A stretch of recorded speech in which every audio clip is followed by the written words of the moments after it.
Looking at these champions, and if I put them together and remove the nameplates, I'm like, damn, that is a clean-looking comp. Looks real nice. On this side, there is a Corki, right? And Corki is definitely very dangerous. Lucian Nami has been very, very strong. Saw it multiple times in our last series. And the Gwen up towards the top side provides for a beautiful 4-1 style of composition, but not quite as cohesive. See whether they can work it out as we hop onto the Rift.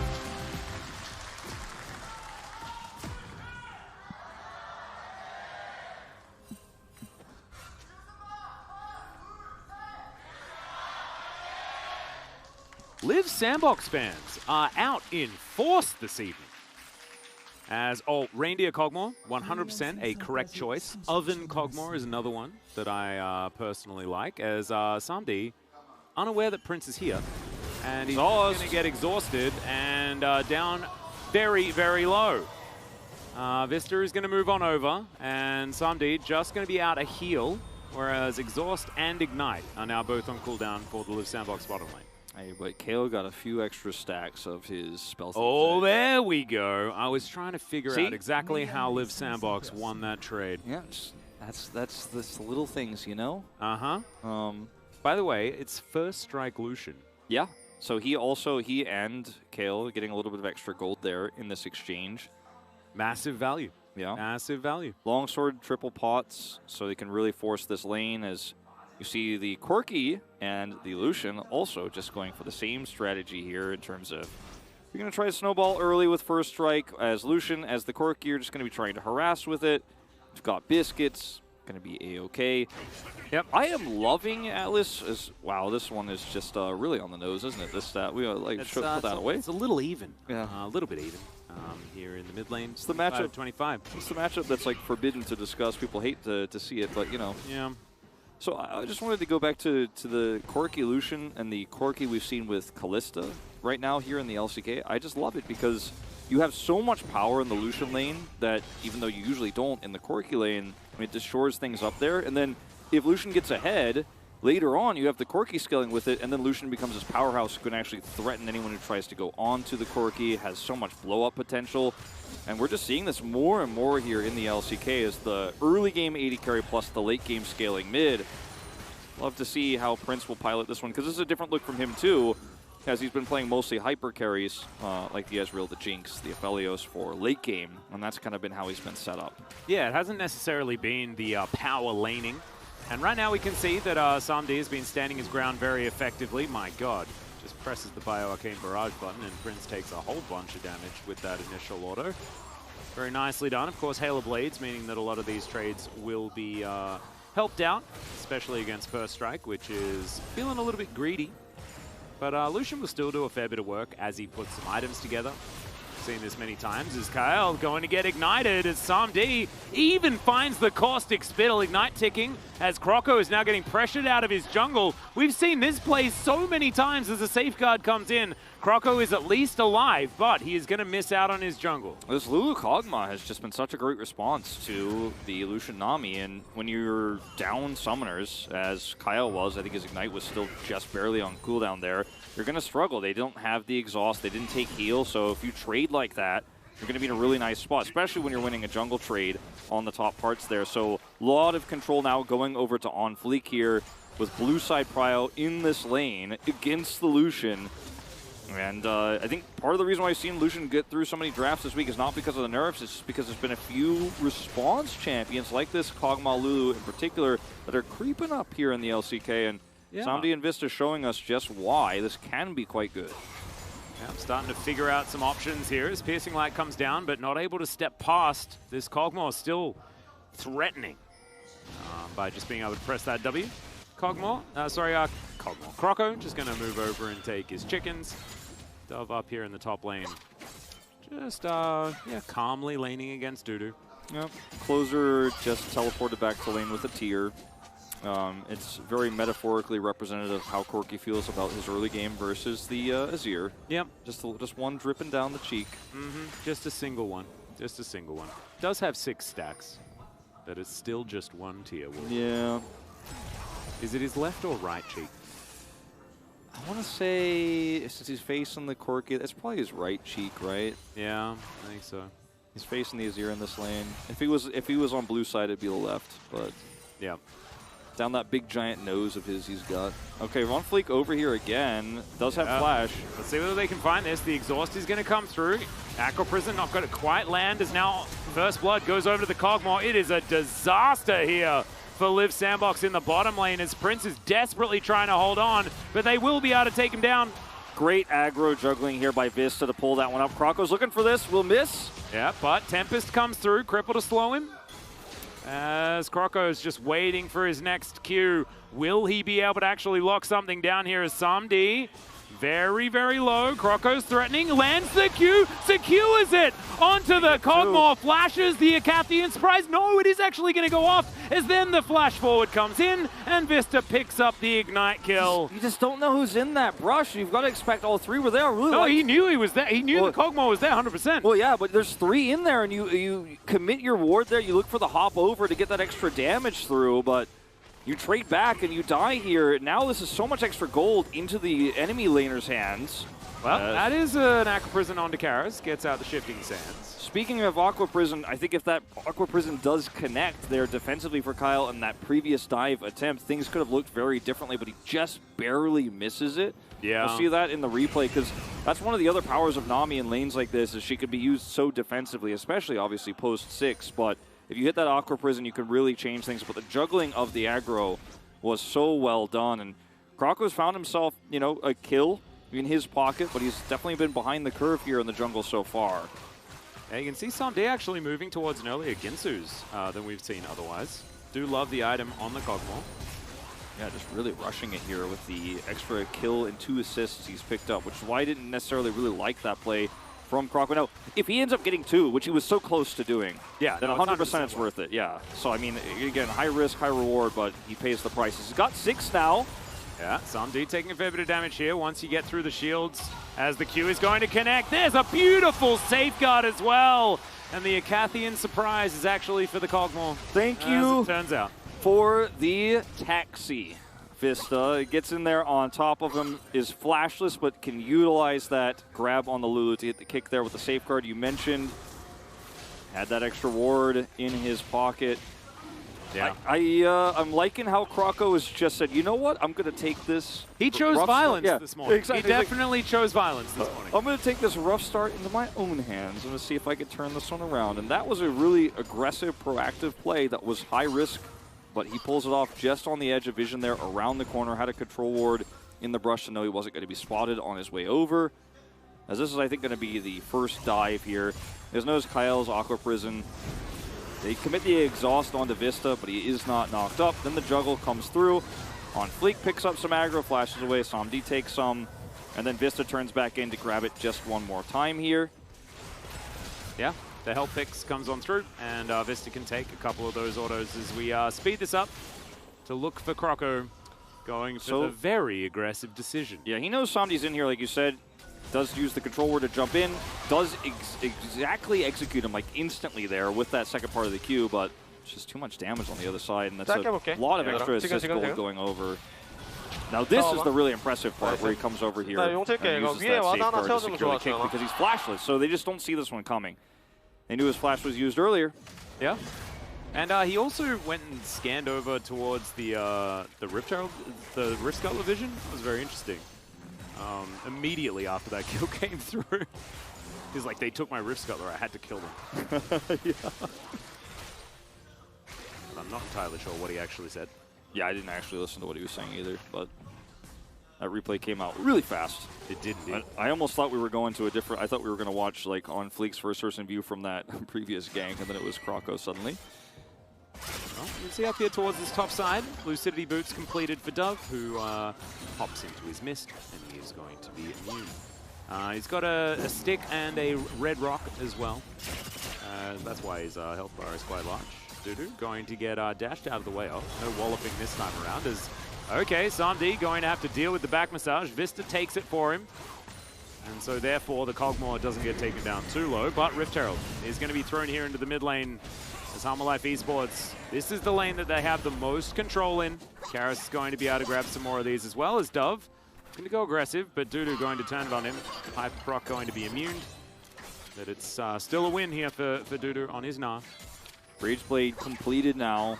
Yeah. Here for SomD. Again, such an early rush of this item. You just very rarely see. It's obviously picked early for Kog'Maw, but not this early in most cases. Doesn't need any extra survivability in this lane. We've seen a lot of different builds against magic damage, but with Corki being the mid laner here, and obviously it's just a non-Lucian lane, not going to need that one this time around. We see sometimes the Wit's End super early itemized on it, but not going to be the case this time. It's often Blade that he picks up very early on, and we saw that Hannah decided that he didn't actually want a Mythic whatsoever, as now it's Dudu going for the dive, but he doesn't quite have the health bar for it.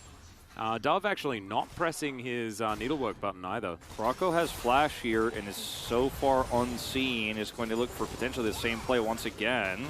Holding this back. Yeah, SomD was moving towards him, but Croco is going to complete the back.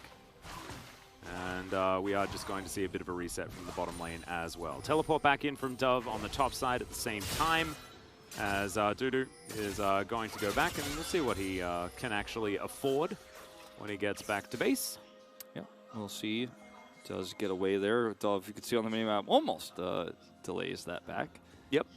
Just going for that early Hearthbound Axe.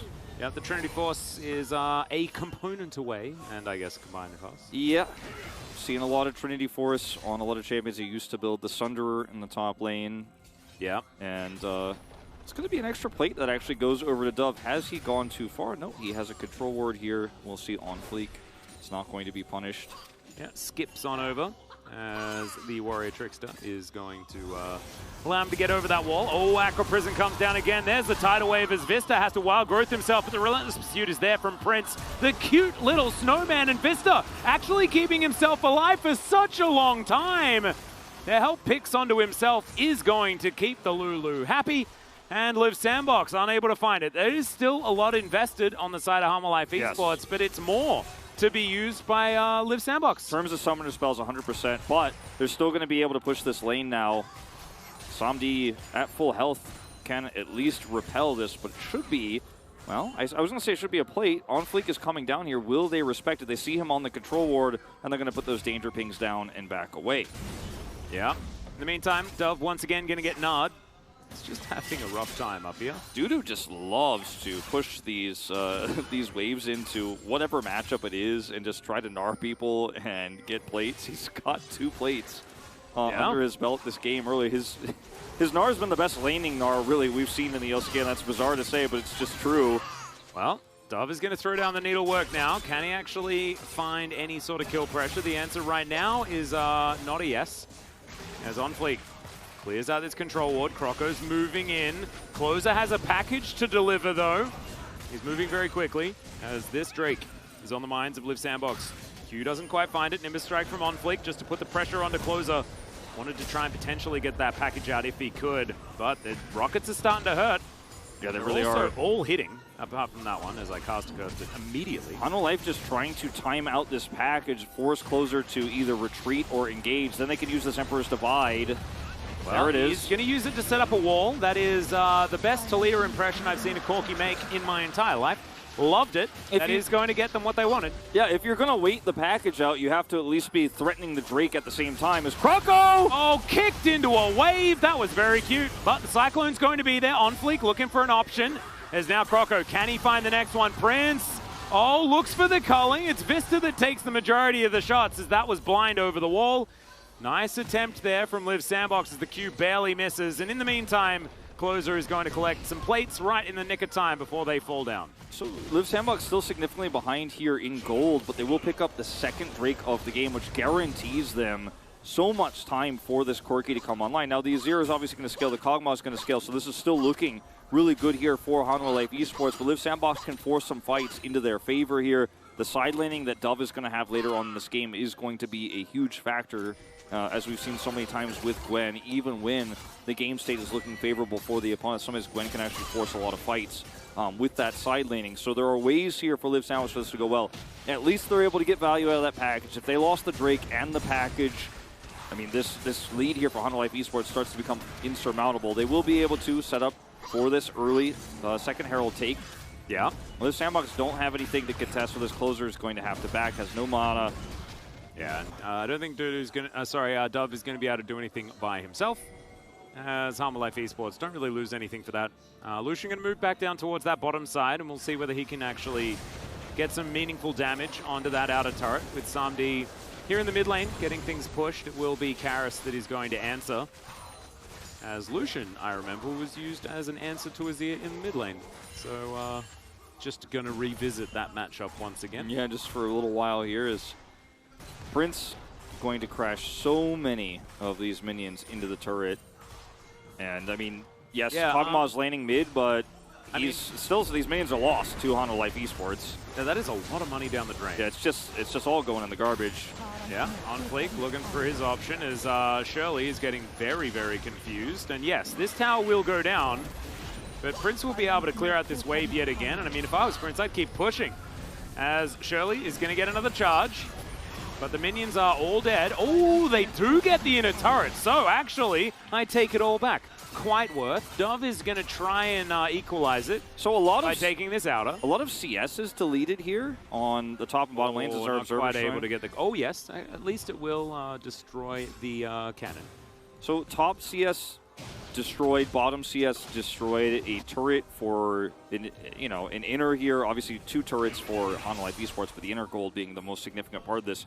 I still think Life Esports are winning in this regard, especially when you consider that the turret top side that Dove was trying to get isn't picked up. Like if he ends up grabbing that, that gold is valuable, whereas the gold going over to Lucian, who isn't going to scale as well, isn't something you're really all that worried about right now, as it does push him closer to his rapid-fire cannon, which is going to allow him to be a threat against this Kog'Maw. Like, that's something that we talk about all the time. Is like, okay, Kog'Maw outscales the Lucian, but the Lucian can just instantly delete the Kog'Maw if he ever finds him out of position just once. With his passive, he just hits his abilities, and the Kog'Maw dies. So in that regard, in a 1v1 scenario, this rapid-fire cannon that's about to be done is going to be massive.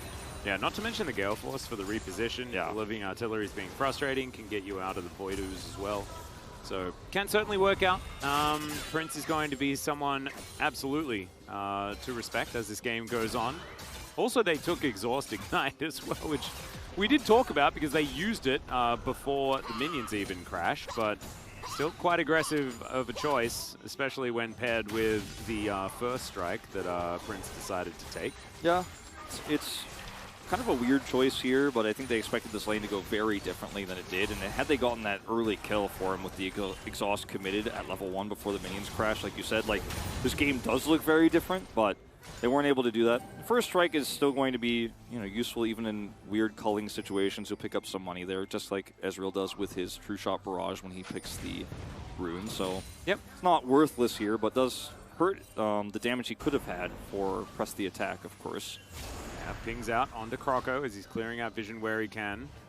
Zombie ward now set up there as Prince dealing with this dead turret in the mid lane. Of course, it is a very long lane for the Lucian right now. As Dove's going to move on down. Closer desperately trying to tidy up these minions, and he will be able to do so. Croco, I hope he checks with a Q, that's all I'm saying. As this is a dangerous little back from Closer. But on Fleek, not in the area anymore, as Dudu now going to have to hop his way out. The culling blocked by the minions. Still, though, they should have enough time. Yeah, they should be able to just take this. They're bursting it down. Doing a lot of work, as now Tidal Wave going to find Zero Joy as they slightly mistimed it. There's a package delivery as Dudu hits Meganar, but it's just going to mean he's a little bit bigger when he dies. Now this outer turret should be taken by Live Sandbox. They sacrifice a Drake. Yes, they sacrifice Soul Point, but they should be able to take more off the back end of it as Cyclone comes in. Prince dashes out of the way. I believe that was an Acro Prison landing off screen as Dove dives forward, and they will be able to take this turret in the end. Q connects from Croco, who dives onto Vista and immediately gets out. It was all a bait play as they managed to crash this minion wave towards the turret, and Karis pays for it with his life. Liv Sandbox just making all the right calls all at once here, leaving the Drake to its own devices so they could get that pick onto Gnar. They attempted, and then they are able to succeed the second time around there, and making the play happen all at once here. I mean, look, the tidal wave is a complete whiff, and then Closer's like, well, I have this movement speed, I still hold package, I'm going to get value out of it, I'm going to force this, and End up grabbing the Gnar the second time around, also putting the threat onto the enemy Azir that whole time was Croco, as this is such a great kick there. Oh, the kick's amazing. It was a kick. I thought it was actually a bubble, but it wasn't. It was just an amazing kick by Croco. Kick, yeah. And then he's on to Vista here, and the shield saves him, but he just instantly reacts. If Vista doesn't have shield there, then he just straight up dies, and at no cost to Croco, he could just safeguard away. Yep. Croco's just feeling it, just having a great time on this Lee Sin. Has always been one of his favorite picks. He's still behind in gold because of the early game mishaps, but like I love what he's been able to do despite having that early deficit, and still how aggressive he's been and how successful he's been. Speaking of... Oh dear, Q going to be avoided there by Karis. Very nicely done, good sidestep. Going to juke that one out, as another Q's going to miss. Is on fleet going to be able to get this blue for Karis. But outer turret dies on the top side, and this is Liv Sandbox being able to find themselves an advantage. Actually, at the 20-minute mark. It's a very small one, but it is one nonetheless, as Gnar comes back. Dove throwing out the needlework, as Dudu has a long way to run, as the rest of Liv Sandbox are on their way down. Brent's going to find it there, and of course, there is no Gnar, there is no Flash, and there is no hope. Life Esports, can they get themselves a Baron, though, is the question. Can they even kill Dudu, I guess, is the other one, as, yeah, they can, because the turret Dove has teleport, but I don't know if there's enough time for him to back and then teleport back in. They see this closer has rockets, and there's Tidal Wave. Tidal Wave is going to come through. That is so much damage. Vista having to deal with it. Samdi now running to the back of the pit, but he's just going to get mown down. The Cogmore dies. It's a double kill. The Emperor's Divide comes in. A Cathian surprise steals the Baron for some weird reason, but they're all dead. And Liv Sandbox, they don't have Baron, but they have no enemies. They have no enemies, and they have basically just secured this game. It was a really greedy call here from Life Esports. They expected Dudu is going to be able to buy enough time for them to actually start this up, but it was just so transparent. Liv Sandbox rotate right over. They've got Closer and Kyle in position to punish this. The Tidal Wave placement is so easy to set up here when everyone's on the Baron like that, and every single player gets wiped. The Kog'Maw stealing this is huge. Because Liv Sandbox, that's the only reason why Liv Sandbox have not already started killing inhibitors right now. Yeah, and that is actually the first time, I think, that an Acathian surprise has actually been a surprise. Because you're never really surprised, right?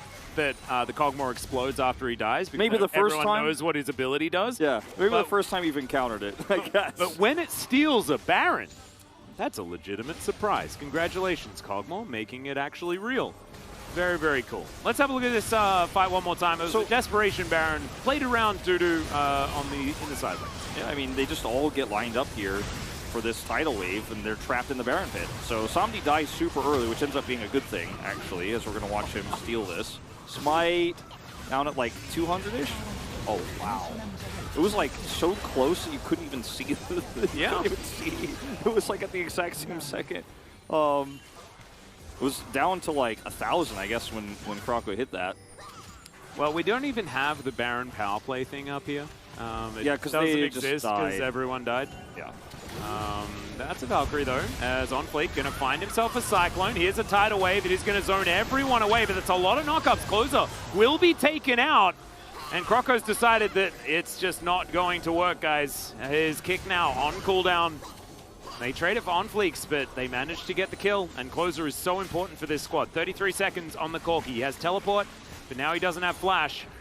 And this is once again that sole opportunity probably taken away. Flash from Kyle, and he's still going to get hit by the drill. Wallop comes down as well as Croco looking for the backline, but Samdi immediately repositions with the Flash. The Q is going to be picked up, but Croco, he just can't do it. Dove going to get smacked down by On Fleek, who will lock up the kill here as Prince manages to find the kill in the backline, gets the double as Croco's ring around the Rosying right now, and he will be able to take himself a teleporter to get on out of there. Crazy that Croco gets out here and that Prince is able to trade one back, but still the end of the day, you are way mistimed with this one. Maybe they could stop them from getting out of here, though. Well, he is going to be turned into a snowman, but let's see. Samdi not going to walk onto the package here, and it's going to be a beautiful stopwatch to make sure that the fadeaway does work out. There's the flash in, the Q connects, and Vista's not going to survive this time.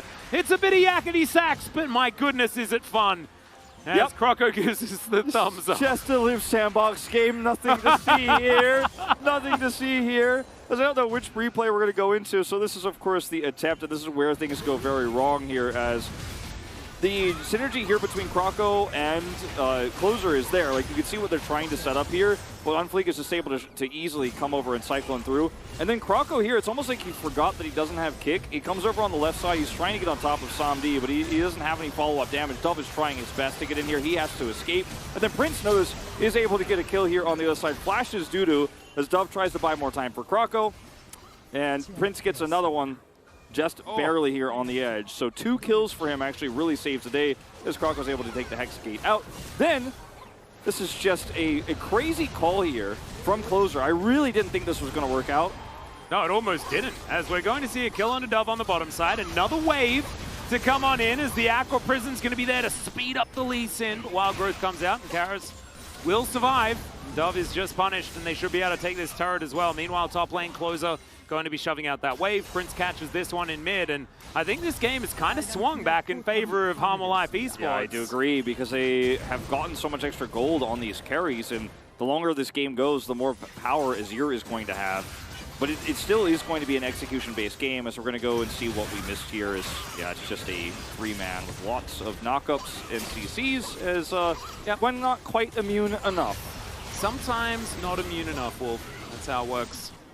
Wild Growth has to be committed here, but they survive. There's always just fights, aren't there? It's just fights permanently. It's a Live Sandbox game. I think replays should almost be banned when it comes to Live Sandbox games.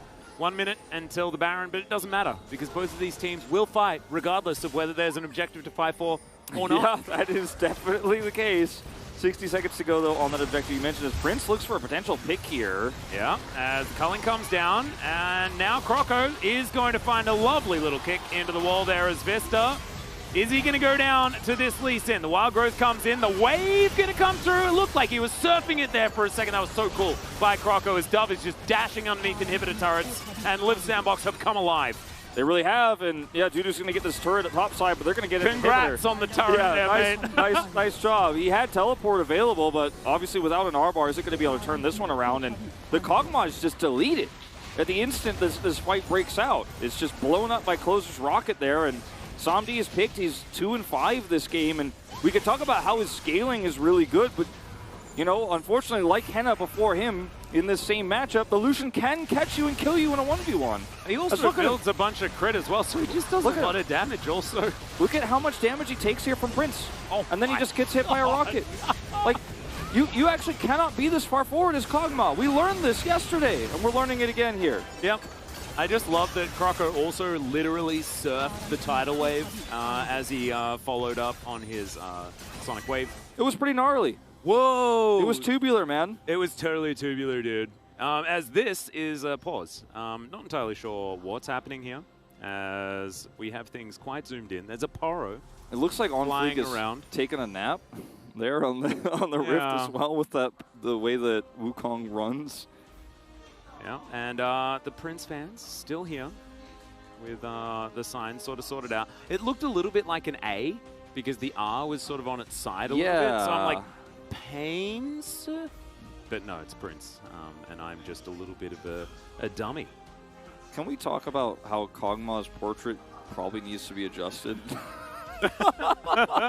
He's just like not seen enough pro play recently for Riot to take a closer look on how he fits into the API when he's picked in draft or on our big panels. Like, it's just it's a little bit of a zoom in on the nostril. It's quite literally on the nose. Sometimes maybe that's just all you want to see, right? You know, because he throws out the caustic spittle and the living artillery. I mean, it's like he uses that nose quite effectively. Maybe not true in the most lovely of ways. I'm very interested in what this pause is actually because of. These idiots don't know Live Sandbox. I don't know what the pause was, but I guess we're back in live. And since it was short, I guess we don't need to know. Maybe it was like, maybe we were just spending some time outside of the game because there was too much action for an LCK game. We're like, we need to pause this. We need to catch our breath. So I appreciate that from the players. Samdi really needs to be careful about where he is standing when Prince is honestly anywhere near him. He's about to have flashback up. His ult is coming back online, and Somebody will, with all the CC that Live Sandbox have on top of this, if he dies, that's half your damage gone. Yeah. You can see Prince as well. He has stepped really far forward, as I believe they don't have vision of where Dove is right now. Ravenous Hydra completed by Closer, and now he's level 16, these rockets. They also have no idea where terrifying. Croco is. He's just taking the long way around. Well, he is also, there's a huge Nara into the wall. That is a very dead Lucian, and he was stepped far too far forward. Is on fleek. Oh, going to be interrupted just so beautifully there. And the Lee Sin is still nowhere to be seen, but he can't see us either, remember? I think he's in that brush, potentially. No. I guess he took the long way around because he was seen for just a moment there. He's just so far away, and that's when they pull the trigger. Okay, he's finding his flank now. Yeah, as Croco going to come around the side. Dove as well. I mean, this is a very dangerous Baron, no matter how you slice Dove's here too. Yeah, Croco, can he find the kick? He does. A special delivery there, as now Closer is just going to get scooped up, and it's Samdi that locks up the kill. They traded for the support, but I think you'll take that if you are Harmor Life Esports. The Cogmore's also going to die, though. Looked like he was assassinated by a Nami, which is a very strange situation indeed. And there is the fight onto the Gwen. Not much of one, though. Harmor Life Esports are ganging up on him. Croco, Live Sandbox, though. Still at full health? Yeah, Live Sandbox are like, well, we stopped the Baron. You know, it wasn't the greatest trade for us, and it looked very dirty and messy at times, but Croco's still alive at the end, has Flash and Smite, so Harmor Life Esports not willing to make that 50-50 as Prince. Yeah, Q will connect that onto OnFleek, but this is still 2 versus 3. And there is no smites here. It's going to be a very interesting situation. All right, no Emperor's Bloom is going to spot. Oh, he just gets in, steals away Soul Point, and now it's the Thunderdome in here. The Safeguard as well. Right down that Pog vote right now, Wolf. Well, I guess they haven't won the game yet. They haven't won the game yet, but he's definitely the front runner. This is a teleport here from Closer, and Harmor Life Esports are going to be pushed away, and now the Baron is in control of Live Sandbox, or rather, the Live Sandbox are in control of the Baron. This was all planned from the very beginning. They have a package here. Closer has really been, you know, absent in some of these fights, but he's got the big tool now. As Croco bought so much time here, denied a Baron, stole a Drake. Here's the Nami denial. Yeah, Tidal Wave is going to come through. Package just to get Closer the heck out of dodge, as this is still likely to be a 50-50. It's stolen right back again. Oh my goodness, this game is just a pendulum, as Harmor Life now have 5 alive with Baron. And they're just going to push this down could just mid. be the end. It will be, I think, because the death timers are so long. Prince is not up for 35. Closer does not have package here. I'm really glad you didn't write down that Pog vote, Wolf. Yeah, I know. I mean, until the Nexus falls in this Unless game, you never want know. to give it to OnFleek, who has had a really good game. As Harmor Life Esports are going to be taking this inhibitor at least. Let's see what Kyle and Closer can actually do against this. There's no tidal wave. And look, not enough wave clear either, as Valkyrie did get a fair bit of value there. Carrot's down very, very low as Kyle needs to be respected, but now the Nexus is exposed. Closer looking for it, but he will not find it, and Harmor Life Esports win Game 1. One of the messiest games of LCK we have seen.